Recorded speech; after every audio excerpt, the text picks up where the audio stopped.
that said they're going to save Wall Street and not Main Street.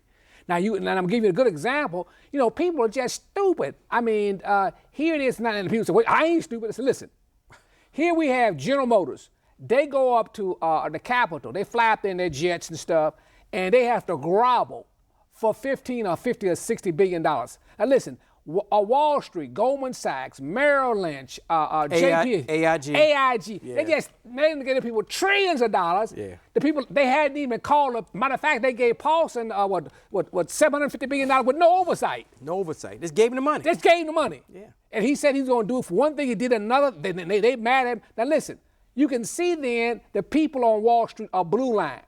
They're blue-blooded. And these people get what they want, and they don't have to go through a lot of hassle. Now, when it comes to the blue-collar workers, you finna catch hell. And that's what the General Motors thing is about. It's a class struggle, and you don't see it other than they say, well, General Motors made all these mistakes and da-da-da. Well, listen, the banks, the Wall Street bankrupt the whole system. They made the biggest mistake. They made the biggest mistake. Wall Street, and we talked on the phone the other day, and we agreed that even if GM made the best car, superior to Toyota and Honda, they would still go bankrupt because we ain't got no money to buy no car. And this is the problem that the last speaker brought out. 70% of the economy, 70% of the U.S. economy, folks, is consumers. You and I buying. Now, most of us are up to our neck in debt. We got credit cards to pay off.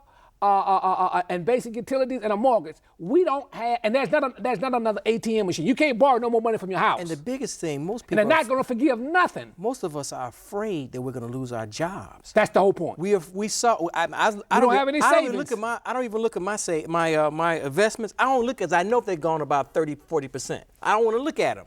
So we're frightened. People are frightened. Well, like the last speaker said, the best thing you do is take your money out of any type of 401k, put it into gold or silver. I don't have a 401k. I got mutual funds. That's still bad, right? Now, listen, the only way you can possibly get out of it is in one of those precious metals gold mutual funds. Yes, I'm thinking about going. I can't name the people. I'm thinking about getting. I know it's paper. It's not tangible. I'm thinking about getting some gold. But at least as gold goes up, the gold mine stocks go up with it for a while. And I got to go down to this place in Chicago. They sell gold. I heard this. You told me this silver coins, they ran out. Well, there's a limit. People are afraid of, when you start talking about this paper. Yeah, I don't have no paper to help you. Yeah, but anyway, what I mean by that, the stuff is losing value. Yeah, here's $1. Here's $1. This stuff is losing. Here's 20. This stuff is losing value, folks. And the only thing that you can offset it with is with some gold or silver, which most foreigners are buying.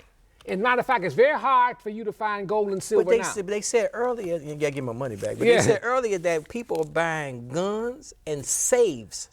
Oh, yeah. Because they were scared to put it in the bank. Listen. They said they had, about 20 banks failed this year? 23 banks failed so far this year. This year? This year. This year. Now, this show going to air in 2009, and they say 2009, the economy is going to be worse in 2009 than this year. Oh, it's going to go off the chain. I mean, folks don't realize, listen, so there is not going to be any jubilee, folks. They're not going to forgive your foreclosure. Listen, they're not even want to forgive any of the mortgages. They want to forgive any people the credit cards. And listen, well, how do you think the folks going to spend to keep the economy going? Nobody is thinking about Wall Street. They're thinking about, Main Street. They're thinking about Wall Street, saving the wealthy, which they call welfare. Mm-hmm. I said welfare. It's fair for them.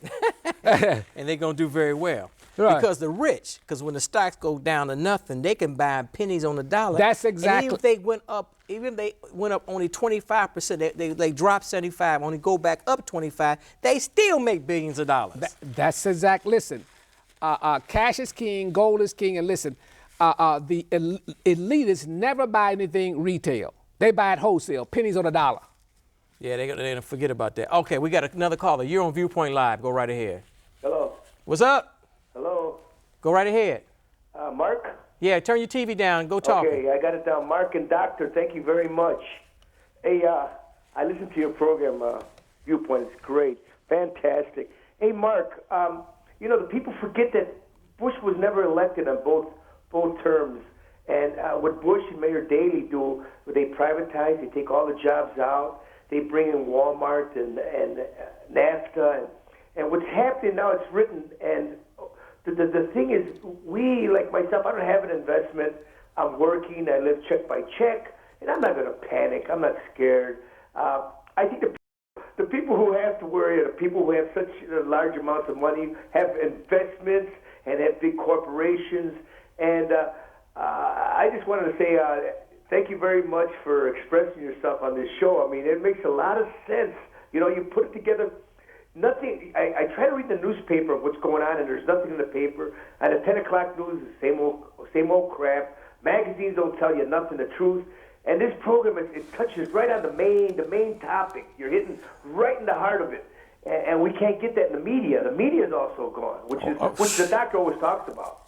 Thank you so much. You know, the thing about it, he's right, because if you are highly leveraged, meaning that you got a lot of debt, you in deep doo-doo. Well, yeah, you in deep doo-doo, but I'd say this, even if you're in debt, you can't get out, seek professional help, but one of the last things, don't lose it. Listen, it's not worth killing yourself over a system that's a game to these folks. Well, see, that's the whole thing about they blow the game up, They blow it up, they collapse the economy, and they do the same thing over and over. And if you're not wise, you take a gun and blow your brains out. My children, they teenagers, they're 15 and 13. And I try my best, because we live in America, and they teach you they brainwash you to spend all of your money, in fact, run a deficit every year. And I try to tell them, please do not get attached to these materialism. You go lose your mind. I gotta have them Jordans. I gotta have these $5 gym shoes. I gotta have a Chrysler 300. That's gonna make you go crazy when you lose the shoes and you lose the Chrysler 300. You lose your mind. You're gonna beat your children. You're gonna kill your wife because you're attached to this materialism. That's right. Well, see, most people have no spirituality, and the scriptures warn us against the Babylonian system that has driven men mad. I mean, here you are thinking that paper money is real money. It's not gold and silver. It has no value. All paper currencies has always failed, folks. That's not one paper currency that has never failed. In America, will not be exempt from that factor. Because people laugh at us. They say, "Oh, look at y'all. Y'all got these old. We're not wearing Armani suits or whatnot." Most people, and most Americans, not all, the days of wine and roses is over. Well, what you're going to live in today is America. When I say America, I mean the whites, whatever. Is that you're going to be, and blacks, whatever your color, you're going to have a reduced standard of living. We're probably going to, a lot of people, we're basically going to go undeveloped or third world. We're going to go basically from first world to third world. There's no way that all of these jobs that are being lost, just for instance, when Wall Street collapsed, they laid off pretty close to almost 500,000 or 500,000, almost 500,000 investment bankers. These people are making $800,000 or $600,000 plus bonuses. That's not a job you can get real easy. Investment bank. In fact, those jobs are gone. The kids in college, they were going to Wall Street. Now they can't go to Wall Street. It's over with. That game is over with. So there is no more financing and high rolling, and you're driving Maseratis and stuff, and you're getting 5 or 6. Even the secretary was getting $400,000 for $500 million of those firms. I know, it's Sandy. We got another phone call. You're on Viewpoint Live. Go right ahead. Caller. Hello. Go right ahead. You on? Hello. Hi. Can you hear me, Mr. Hello. Go ahead. Go ahead. Turn off the TV. Hello. Turn off the TV and start talking. Hello. Or maybe they can't hear me. Okay. Yeah. All right, hey, cut them off, Bill. Reset it.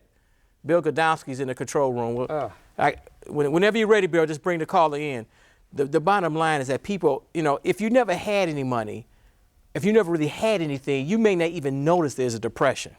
You wouldn't notice it, but I mean, the idea you'll be able to deal with it more readily than somebody else that has a PhD and they'll get cut. Even some of the university professors, I don't know how they're gonna make it. Nobody can afford to go to college no more. Oh, tell me about it. I know, because I talk to public school students quite often here in the city of Chicago, and we go to neighborhoods like Inglewood and Roseland. And those of you who are outside Chicago, those are some of the worst neighborhoods economically. Right. People are very nice, but economically they have been in the depression for 30 years anyway. That's it. I mean, you go to Roseland. If you've been old enough, I saw Roseland as a kid when it was all white. Right. I saw Inglewood when I was a kid when it was all white. It collapsed. And like I told you on your show a few months ago, people laugh at Detroit, and I told them Detroit is coming to a neighborhood near you. That's it. Caller, you're on Viewpoint Live. Just a couple quick things you guys are saying. Well, I've been telling people for years that the whole system we have based on paper is an absolute fraud. It's a sham, and it always has been from day one. The only thing that propped up the American dollar was the propaganda machine of the American government. But what I find really kind of intriguing is the fact that on every piece of paper currency that's been in circulation for at least 2 weeks, when that paper currency, the dollar, the $10,